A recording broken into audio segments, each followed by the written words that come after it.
नमस्कार, news state में आपका स्वागत है। मैं हूं आपके साथ लोकेंद्र त्यागी। आपके मुद्दे में आज बात करेंगे मध्य प्रदेश की, जहां इसी साल नवंबर में विधानसभा के चुनाव हैं। राज्य में जैसे जैसे चुनाव नजदीक आ रहे हैं, वैसे वैसे बाबाओं के दरबार में नेताओं की नजदीकियां बढ़ने लगी हैं। अपने अपने इलाकों में मंत्री से लेकर विधायक तक उनकी कथाओं के जरिए वोटर्स को साधने में लगे हैं। नेता अपनी छवि बनाने के लिए लाखों रुपए खर्च करने में लगे हैं। आज चर्चा इसी मसले पर कि बाबाओं के दरबार में नेता नतमस्तक क्यों। मध्य प्रदेश की सियासत में क्या बाबाओं का बोलबाला बढ़ रहा है? ये तमाम सवाल हैं जिन पर आज करेंगे चर्चा। कुछ खास मेहमान भी हमारे साथ जुड़ेंगे, लेकिन उससे पहले आज की रिपोर्ट आप देखिए।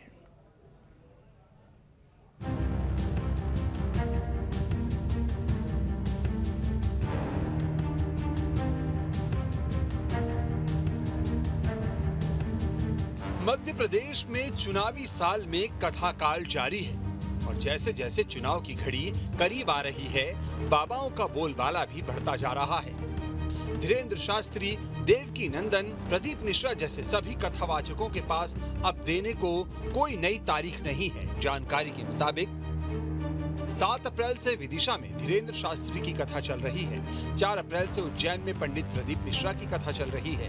2 से 8 अप्रैल तक भोपाल में देवकी नंदन ठाकुर की कथा हुई। भिंड के लहार में चिन्मयानंद बापू की श्रीमद् भागवत कथा चल रही है। इसमें शामिल होने के लिए योग गुरु स्वामी रामदेव बाबा भी आए। बीजेपी के प्रदेश कार्य समिति सदस्य अम्बरीश शर्मा इसका आयोजन करवा रहे हैं। 1 से 7 मई को सीधी जिले की सुपेला गांव में देवी चित्रलेखा की भागवत कथा होगी। इसका आयोजन कांग्रेस नेता और पूर्व मंत्री कमलेश्वर पटेल कराने जा रहे हैं। 2 से 7 मई तक विंध्य के मैहर में धीरेन्द्र शास्त्री की कथा का आयोजन होगा। नई पार्टी का ऐलान करने वाले मैहर विधायक नारायण त्रिपाठी इसका आयोजन करवाएंगे। मध्य प्रदेश में पिछले 6-7 महीनों में करीब 500 कथाएं हो चुकी हैं, जबकि अगले 6-7 महीनों में भी इतनी ही कथाएं और होनी हैं। पूर्व मंत्री और बीजेपी कांग्रेस के दिग्गज नेता लगातार अपने अपने क्षेत्रों में कथाएं करवा रहे हैं और चुनाव से पहले जनता से किए विकास के वादों की कथा सुनाने के बजाय बाबाओं की कथा के जरिए अपनी जीत पक्की करने की उम्मीद भी लगा रहे हैं। Team news state.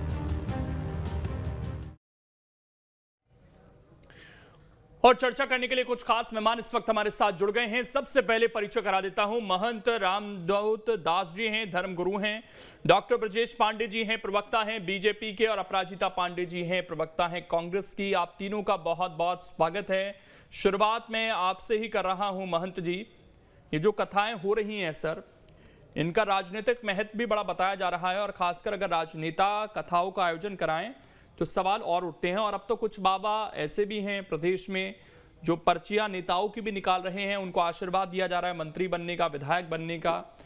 तो जो बाबाओं का काम है कि वो सनातन का प्रचार करें, धर्म का प्रचार करें, क्या वो नेताओं का भी प्रचार कर रहे हैं? देखिए लोकेंद्र जी, आज के वर्तमान भारत में अगर कथाएं हो रही हैं तो ये कोई बड़ी बात नहीं है। भारत एक प्राचीन ऐसी सभ्यता है जो धर्म ग्रंथों के आधार पर आगे बढ़ता रहा है। और सनातन में ऐसा मानना है कि जब भी हम कोई शुभ कार्य करते हैं तो अपने घर में कथा भागवत का आयोजन कराते हैं। हाँ, अगर किसी को आशीर्वाद देना, पर्चियां निकालना, ये उन संतों के व्यक्तिगत मत हैं, तो इन पर विशेषकर कोई ऐसी टीका टिप्पणी करने की आवश्यकता नहीं है जिससे हमें लगे। और सनातन तो ये चाहता है कि हमेशा धर्म का प्रचार प्रसार बढ़े, लोग कथाएं कराएं, सुने, और उनके जीवन काल में जो भी समस्याएं चल रही हैं या जो उनका पथ अभी प्रशस्त नहीं है सही से, तो इन कथाओं के माध्यम से, प्रवचन के माध्यम से उन्हें कुछ विशेष सीखने को, समझने को मिले। लेकिन आपने कहा कि टिप्पणी नहीं करनी चाहिए, लेकिन अगर कोई बाबा आशीर्वाद दे दे और उसके अपने अनुयायी हों, तो आपको नहीं लगता कि इससे फर्क पड़ता है और बाबाओं को इस तरह की चीजों से बचना चाहिए? देखिए, मैं आपको बताऊं लोकेंद्र जी कि इसमें शरणागत को जे तजय निज हित मन अनुमान, तेनर पावक पापमय तिनहि बिलोकत हान।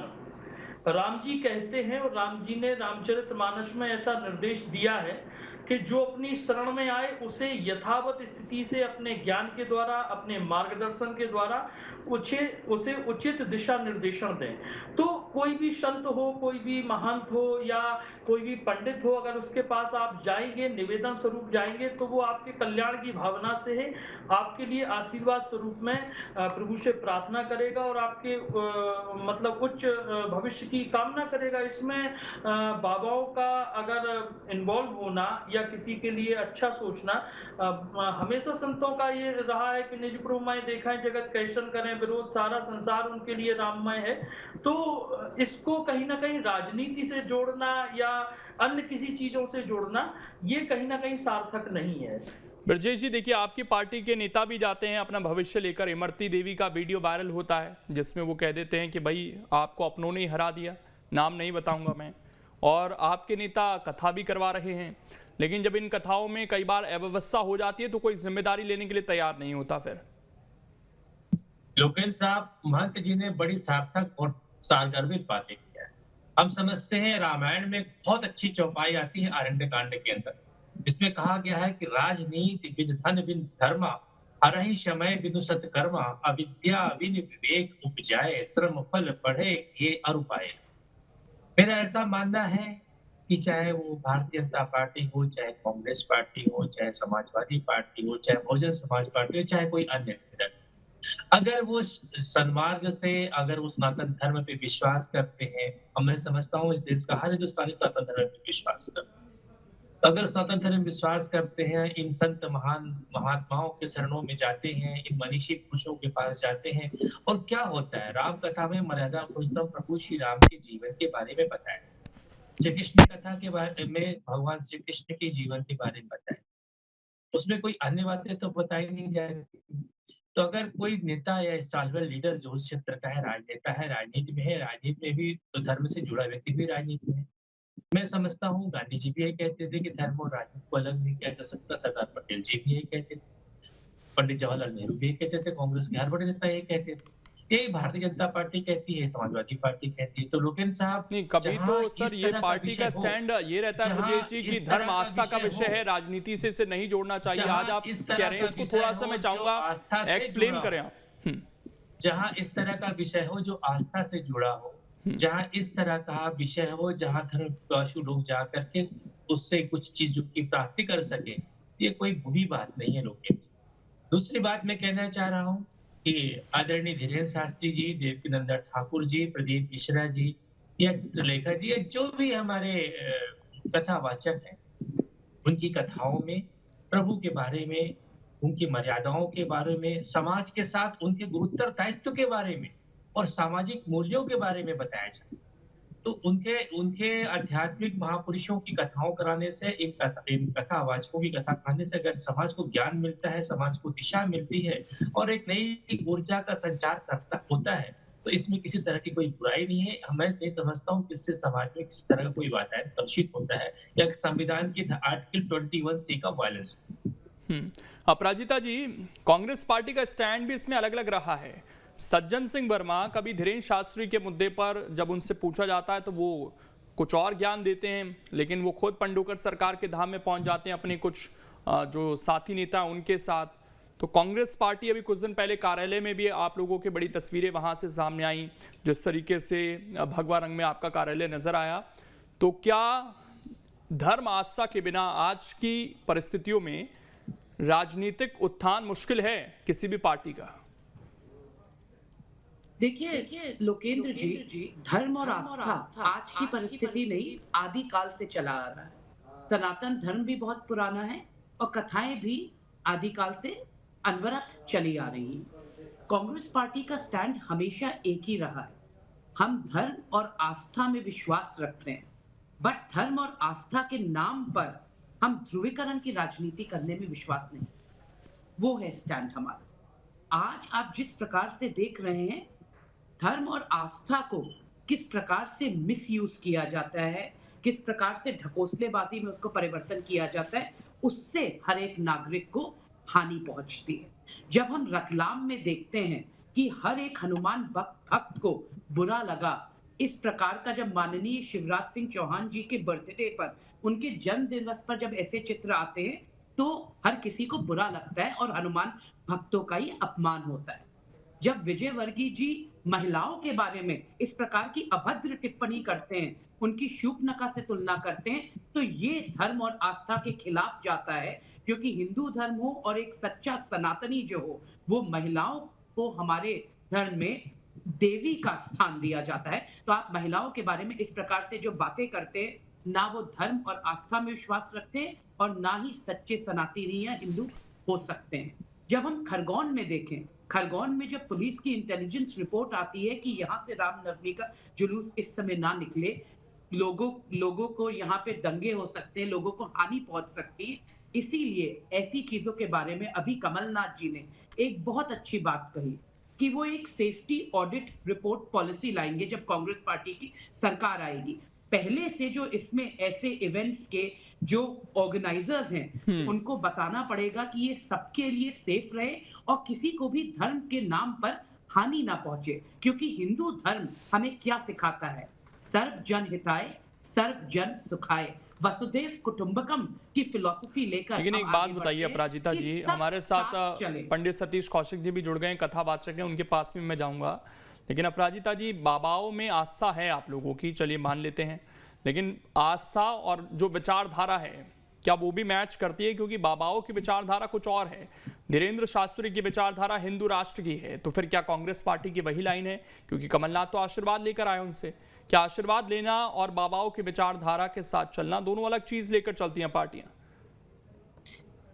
आशीर्वाद सबसे लेते हैं, विचारधारा कांग्रेस पार्टी की सिर्फ एक है, हम सबको साथ लेके चलना चाहते हैं और ध्रुवीकरण की राजनीति में बिल्कुल भी कांग्रेस पार्टी और कमलनाथ जी का विश्वास नहीं है। जब सब साथ आगे बढ़ेंगे तभी मध्य प्रदेश का अपलिफ्टमेंट होगा, उत्थान होगा और भारत देश का। और देखिए, भारतीय जनता पार्टी का 18.5 साल का जो कुशासन रहा है वो आज जनता के सामने नहीं, तो मेन तो यही है ना, अगर कथा करा रहे हैं तो कथा का मेन उद्देश्य यही है कि जो हमारे संत हैं, जो बाबा हैं, वो जो शिक्षा दे रहे हैं, जो उनके मन में विचार हैं, वो लोगों तक पहुंचे।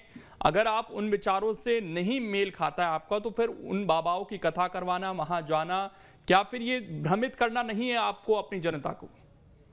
बिल्कुल भी नहीं। जनता साफ समझती है कि किस प्रकार से धर्म और आस्था का आज तुष्टीकरण किया जा रहा है। आज मैं आपको बताती हूँ, मैं भोपाल से हूँ, भोपाल में बैठे हैं और जब हमारी सांसद प्रज्ञा सिंह ठाकुर जी ऐसी शब्दावली का प्रयोग करती है कि चाकू छुरी घर में रख लो, गोली मारो सालों को, इस प्रकार की जो उन चीजों को रिपीट करने की जरूरत नहीं है, उन चीजों को रिपीट करने की जरूरत नहीं है, लोगों को आज हानि पहुंच रही है। देखिए, सवाल जिनसे होंगे मैं पूछूंगा, मैं आ रहा हूं ब्रजेश जी, आपके पास भी आ रहा हूं, लेकिन उससे पहले रामदूत जी कुछ कहना चाह रहे थे, उनसे एक रिएक्शन ले लेते हैं, उसके बाद कथावाचक जी के पास चलेंगे।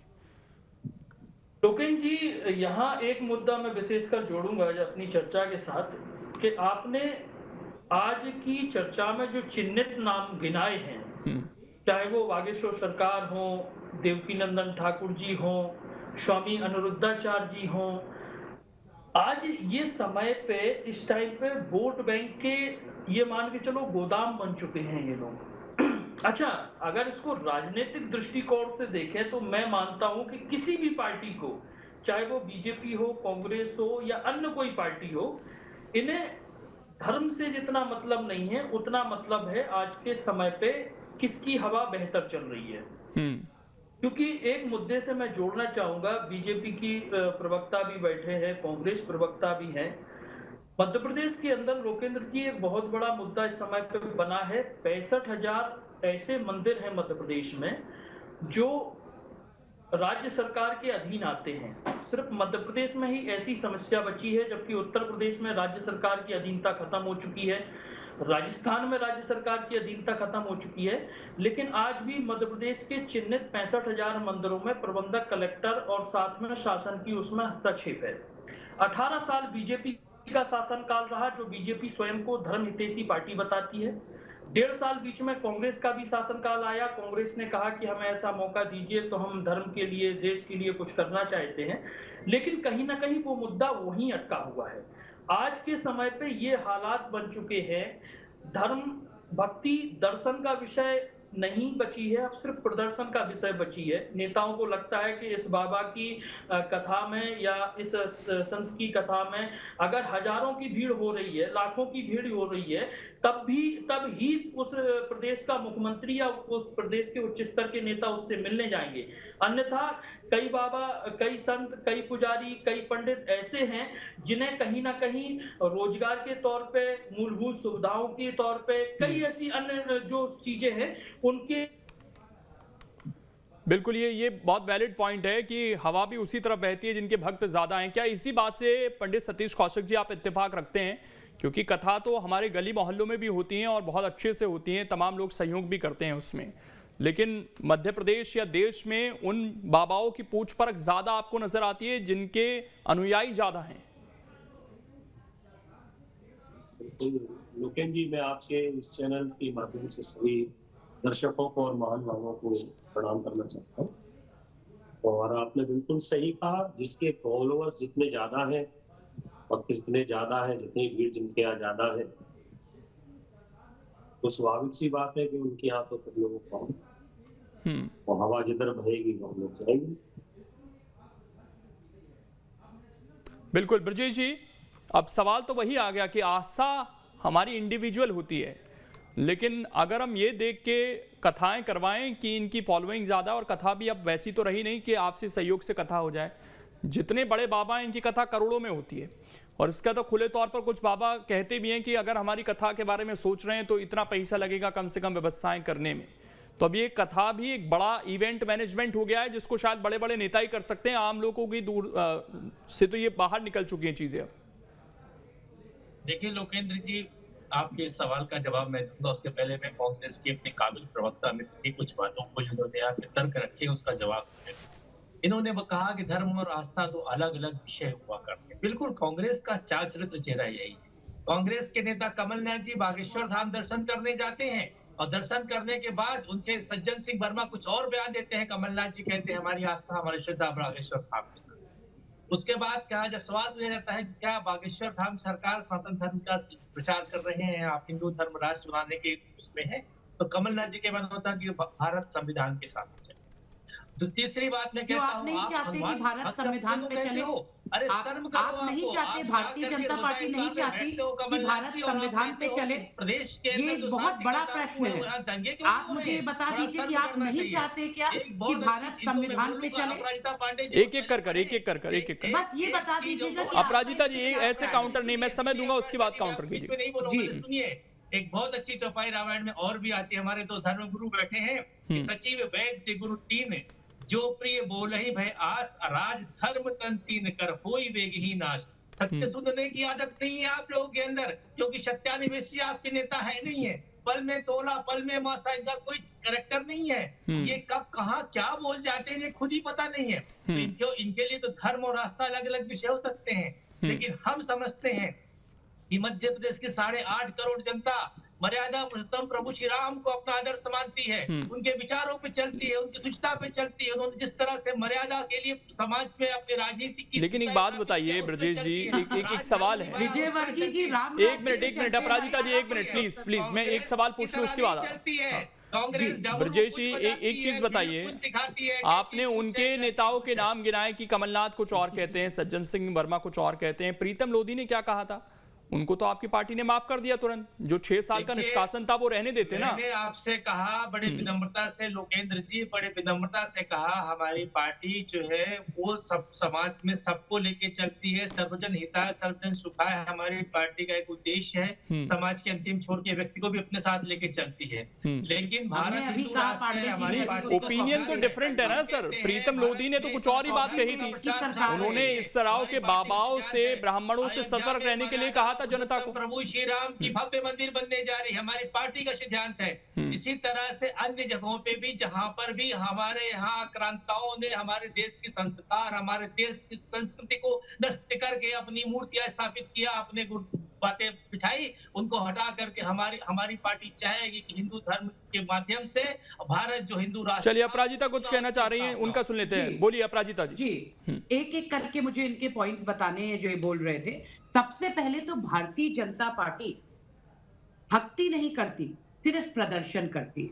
इनकी कोई आस्था नहीं है, इनकी कोई मां समझ नहीं नर्मदा है धर्म ध्यान के समिति बारे में। बनाने की मैंने बात आपको सुना कमलनाथ कुणाल जी ने पांडे किया जी। है। अब आप वही काम कर रहे हैं ब्रजेश जी, वो बीच में बोलती है तो आपको बुरा लगता है ना। अब उनकी बात सुन लेते हैं। धैर्य रखिए पांडे जी, आप धैर्य से सुनिए, धैर्य से सुनिए। आप मर्यादा पुरुषोत्तम की बात कर रहे थे, राम राज्य की बात कर रहे थे। मर्यादा पुरुषोत्तम ऐसी बातें नहीं करते, अपनी लाडली बहनों को शूर्पणखा से तुलना नहीं करते। ये राम राज्य नहीं, रावण राज्य स्थापित किया है आपने मध्य प्रदेश में। ये भारतीय जनता पार्टी का असली चाल चरित्र कह रहा है। चलिए एक सवाल महंत रामदूत जी से है मेरा। महंत जी, सवाल ये कि कई जो सन्यासी थे वो अब आ गए हैं एक्टिव पॉलिटिक्स में। उसमें भोपाल की सांसद भी हैं जो साध्वी प्रज्ञा हैं, इससे पहले मुख्यमंत्री रही मध्य प्रदेश की उमा भारती हैं, साध्वी प्राची हैं, मुख्यमंत्री योगी आदित्यनाथ हैं। लेकिन जो काम आप लोग जब गुरु होते हैं, बाबा होते हैं, संत होते हैं तब कर रहे होते हैं, क्या एक्टिव पॉलिटिक्स में उस रास्ते पर चल पाते हैं पूरी तरीके से? क्योंकि राजनीति में सबको पता है कि कई कदम ऐसे उठाने पड़ते हैं जो शायद वो मन से नहीं चाहते हों। तो फिर उस रास्ते पर जो आप लोगों को बताते हैं, उस रास्ते पर राजनीति में आकर कोई चल सकता है क्या? नहीं लोकेंद्र जी, ये संभव नहीं है।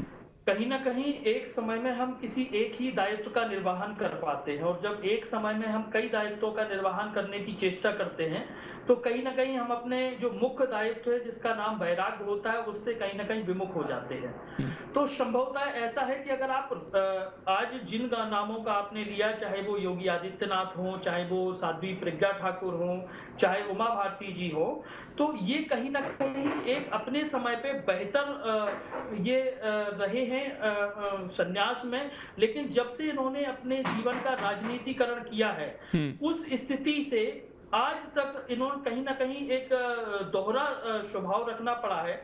क्योंकि राजनीति में कभी ऐसा होता है कि जिसकी इजाजत आपको सन्यास नहीं देता वो भी कार्य करने पड़ते हैं, और कभी कभी ऐसा भी होता है कि आप अगर सन्यास को पूर्ण रूप से लेके चलते हैं तो कहीं ना कहीं राजनीति आज के समय पे संभव नहीं है जैसी स्थिति देश में बनी हुई है। लेकिन कहीं ना कहीं अगर ये लोग धर्म हित से जुड़कर धर्म के द्वारा, अपने विचारों के द्वारा, अपने ज्ञान के द्वारा अगर अपनी राजनीति को चलाते हैं तो कहीं ना कहीं वो एक देश को एक बेहतर स्थिति में ले जाने का कार्य कर रहे हैं। क्योंकि क्या होता है कि जब हम एक 8वीं फेल को अगर शिक्षा मंत्री देश का बना सकते हैं तो उससे बेहतर है कि जो पूरे समाज की सोचता हो, जो पूरे समाज का मान रखता हो, जिसे भगवान का भी ज्ञान हो, जिसे इंसान का भी ज्ञान हो, जो इंसानियत को भी समझता हो, अगर ऐसे नेता हमारे बीच में हैं तो कहीं ना कहीं चलिए, लेकिन कोई भी हो मंत्री तभी बनता है अक्सर जब वो जीत कर आता है, तो जनता का विश्वास होता है। उसकी शिक्षा क्या है उस पर हम नहीं जाते हैं, लेकिन जनता ने क्योंकि उसको स्वीकार किया है वो ज्यादा मैटर करता है। एक आखिरी सवाल सतीश जी, मैं समय नहीं दे पाऊंगा अपराजिता जी, आपको माफी चाह रहा हूं मैं। सतीश जी से एक आखिरी सवाल है। सतीश जी, क्या जिस तरह का माहौल बन रहा है, जब बड़ी बड़ी कथाएं होती हैं, क्या केवल वहां पर एक कथा का उद्देश्य हो रहा है, या वहां पर धर्मांतरण के भी मामले जिस तरीके से प्रचारित किए जाते हैं, कुछ बातें ऐसी हैं जब जो हमारा संविधान इजाजत नहीं देता उस तरह की भी बातें कही जाती हैं, तो इन कथाओं में क्या एक एजेंडा भी सेट किया जा रहा है? देखिए, मैं ये समझता हूँ कि इसमें एजेंडा तो कुछ भी नहीं है। वो जाती रही भावना जैसी, जिसकी जैसी भावना उसके भावना के अनुसार समझा जा सकता है। लेकिन हम इस एक तरफ ये देख सकते हैं कि वहां पर धर्मांतरण के मामलों पर और बातचीत होती है, ये बात सही है, क्योंकि ऐसे समाज में कई सारी हमारी भ्रांतियां फैली हुई है। कई लोग जो बताते हैं जाकर कि राम जी ने और हमारे धर्मशास्त्र जितने भी है, रामचरितमानस है, ये समाज को बांटने का काम करते। तो ये जितने भी कथावाचक हैं, जितने भी ये बड़े बड़े भावा लोग, जितने भी संत हैं, ये सब जो रामचरितमानस और शास्त्रों को इसको अपने गलत धारणा से अवधारणा को रख लिया है, गलत उसके भाव हमने समझ लिए हैं, उनको सही साबित करने के लिए और सही ज्ञान देने के लिए भी इनके बड़े बड़े आयोजन। चलिए, मेरे पास सर समय इतना ही है, इसलिए रोक रहा हूं मैं आपको। बहुत बहुत शुक्रिया अपराजिता जी, समय नहीं दे पाऊंगा। बहुत बहुत शुक्रिया आपका जुड़ने के लिए और इस चर्चा का हिस्सा बनने के लिए। लेकिन धर्म का प्रचार हो, उसमें कोई